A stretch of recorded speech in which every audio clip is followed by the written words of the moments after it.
জি আসসালামু আলাইকুম প্রিয় শিকারী বন্ধুরা, সব এখানে যারা আছে সিনিয়র শিকারী ভাইরা, দয়া করে কেউ আগে মাছের আদার ফেলবেন না। সবাই একসাথে মাইকে ঘোষণা হওয়ার পর মাছের আদার ফেলবেন। বড়শিতে কেউ এখন আদার দিবেন না। সবাইকে অনুরোধ করে বলছি, বড়শিতে কেউ এখন আদার দিবেন না।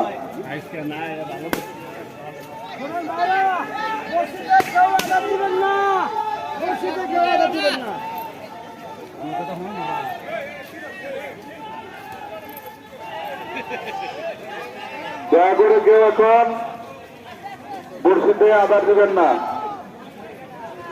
সব শিকারী ভাইরা যখন নিজ নিজ আসনে বসবেন, তারপর যখন মাইকে ঘোষণা হবে তারপর আপনারা আদার দিবেন।